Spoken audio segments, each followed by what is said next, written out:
Hey, welcome everybody to this episode of G Bear's Off-Grid Ways, a homestead in the desert. And today is May 12th, 2020. And I'm out here at the garage looking out at the mountain range because if I step out of here, as you can see, all the bushes and stuff are moving, and the winds have been gusting all day today, up in the high 20s. And it started off pretty calm this morning with like a 7-mile-an-hour wind, and I said I hoped it stayed there, but no, it came up shortly after that, and it's been blowing all day. So I went into town today because there was anything better to do, and I picked up the last pieces of drywall I need. And I figured while I was there, I was going to pick up an extra box of joint compound, or what we refer to as mud, for the drywall. And I used to buy it in the 5-gallon pails because I like to thin this just a little bit when I'm doing my final joints with it, and it really comes out nice. And using my rapid rod mixer in a 5-gallon pails, I can mix it up, but you can't mix it in this box. It's in a little plastic bag in there. And the one thing that I always hated about these boxes was that when you take this out of here and you're trying to get all of that mud into a 5-gallon pail to where you can mix it, you can never clean the bag out. And there's usually at least a whole trough, a whole tray of mud that gets lost behind in the plastic bag. That always bothered me. You know, in a 5-gallon pail, when you buy it it pre-mixed in the pails, you can put the cover back on, add a little water to the top, keep it moist, and it always stays in the pail. But here, in these plastic bags, once you open that bag, if you leave it open, it all dries, and you get all these dry chunks that end up back in your mud. So then you got to mix that in with a little water so you can break up the dry chunks, so when you're trying to get a smooth run on your knife, you don't get all these streaks and stuff where the chunks are scraping the stuff down. So it kind of always bothered me about that. So today, well, last night actually, sitting at the table and having a cold one and nothing really much on TV, I said, I'm going to invent something to get most of the mud out. Now, I won't be able to get all of it out, but I'm going to invent something where I can get most of the mud out of that bag all in one shot and put it into a 5-gallon pail and then throw the bag away so I don't have to worry about chunks in that, and I'll just snap a cover on the 5-gallon pail. Hey, so what did I do today?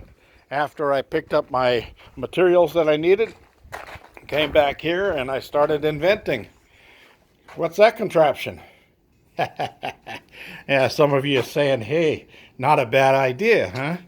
Okay, so the 5-gallon pail would sit right underneath this lip right here.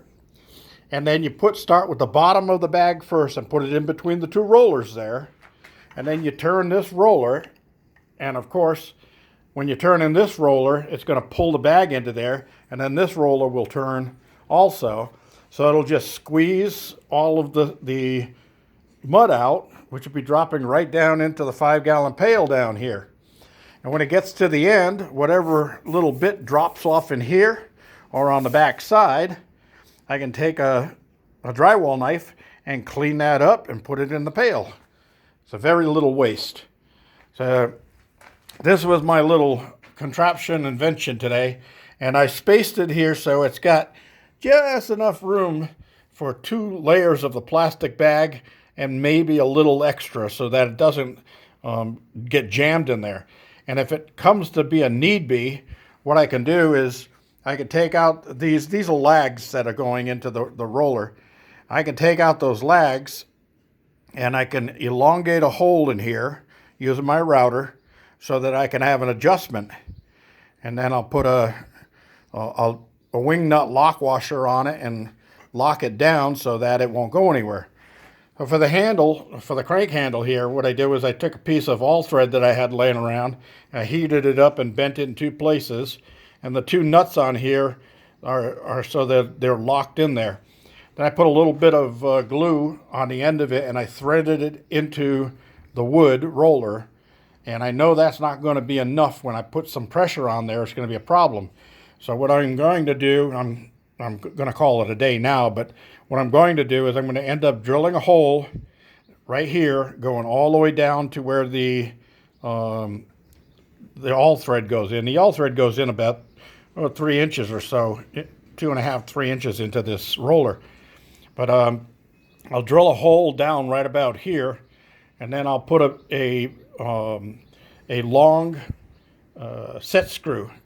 And it's got a hex head on the inside of the screw, and then I can put it in there with a Allen wrench and crank it down and tighten it up against this, so it really gives me a good lockdown right there, and then should work out just fine. Now, this metal tray I made a long time ago when I was building the chicken coop, and this is when I used to have the hatch on the back of the coop before I put the door on, and I would have to clean that out, so I had a reach-in scraper that I made that I could reach in there and I could scrape all the chicken poop up, and it would go into this part of it and then go down into a 5-gallon pail, and I take it over to my compost pile and dump it all in the compost pile. And since I'm not using that anymore, I said, well, that'll make a nice little unit right here.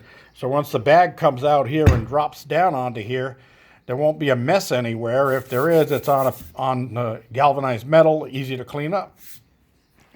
Pretty cool, huh? Always thinking, working with what I got, not what I wish I had. But I wished I had one of these a long time ago, and now I got one.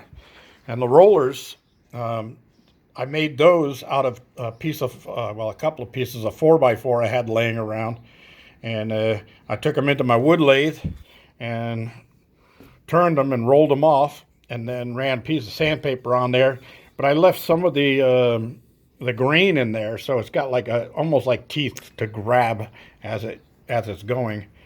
Hope it works. We'll find out. I'll probably be finishing up the drywall tomorrow, because by the time I got back today, it was already past lunchtime. I did go down and check my mail, and all I had was a bank statement in there, so there was nothing really big about that. But I also picked up some stuff in the little market down there, and I noticed that a lot of people walking around without face coverings, without masks, and not me. I'll wear mine. I keep my distance, and I don't go for the 6-foot thing. I keep it at 10 feet. Those people that are going, oh, I'll never get that. It won't affect me. Yeah, well, better hope it doesn't, because if it does, you're going to wish that you had worn that mask. And the little inconvenience it takes to put a mask on. Not a big deal, but it's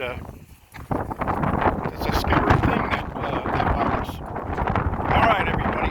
You can hear the wind blowing here. I'm going to call this one a day. Go inside, have a cold one, and sit down and watch the news just before dinner.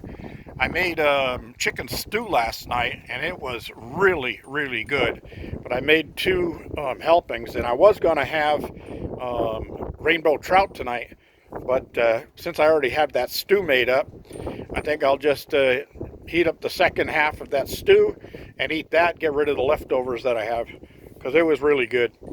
And I think tonight I'll do it with instead of just eating the stew itself, I think I'll throw a couple of flour tortillas on a griddle, heat them up, and eat those. All right, everybody. This is G-Bear. Reminding you, give me a thumbs up down there, please. I earned it, I think. Oh, my God. What am I going to do? All right, everybody. G-Bear signing off.